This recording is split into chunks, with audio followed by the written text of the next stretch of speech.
প্রভু যিশুর নামে আপনাদের সবাইকে অভিনন্দন জানাই। সদাপ্রভু যুবক যুবতীদের তিনি খুবই ভালোবাসেন। অনেক যুবক যুবতীদের মনের একটা প্রশ্ন থাকে, আমরা কাকে ফলো করব, আমরা কে আমার রোল মডেল হবে। যারা এই জগতে বিভিন্ন রকমের সিনেমা অ্যাক্ট্রেসের রোল মডেল করে অনেক সময় তারা নিরাশায় পড়ে, কারণ তাদের মতেই তারা হতে পারে না, তাদের মতে তারা হেয়ারস্টাইল রাখতে পারে না, তাদের মতে তারা কথা বলতে পারে না। অনেক সময় সেই চিন্তাটা তাদেরকে খারাপের দিকে নিয়ে চলে যায় এবং তারা ডিপ্রেশনে পড়ে, আমি হতে পারলাম না, আমি ওরকম আমি থাকতে পারবো না বলেই অনেক সময় অনেক যুবক যুবতী তাদের লাইফে একটা নিরাশার মতো পড়ে যায়। কিন্তু প্রিয়, আজকে আমি আপনাকে বলি, আমরা একজনকে রোল মডেল বানাতে পারি, তিনি হচ্ছেন প্রভু যিশু।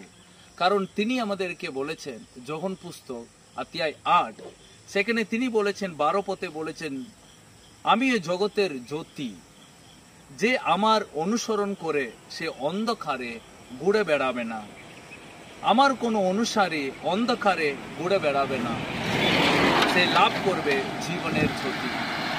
যদি আমরা যিশুকে রোল মডেল বানাই, যিশু বললেন আমি এই জগতের জ্যোতি, যদি আমাকে যে অনুসরণ করবে সে কখনো অন্ধকারে থাকবে না। তার মানে যিশুরকে যে রোল মডেল হিসাবে নেবে সে কিন্তু অন্ধকারে নেয়, বরং জ্যোতিতে হাঁটবে। তার মানে তার লাইফে ব্রাইটনেস থাকবে, তার লাইফে আনন্দ থাকবে, তার জীবনে খুশি থাকবে, তার জীবনে সর্বদাই একটা ভালো চিন্তা ভাবনা নিয়ে ও জীবনের এগিয়ে যেতে পারে। সো প্রিয়, যারা আজকে আমার বাক্য শুনছো, তোমাদের জীবনের তোমরা যিশুকে রোল মডেল বানাও, যিশুকে অনুসরণ করো, যিশুকে তোমরা ভালোবাসো, তাহলে তোমাদের জীবন নিরাশায় হবে না, দুঃখেই থাকতে হবে না, বরং উজ্জ্বল হবে, আলো হবে, আশীর্বাদ হবে।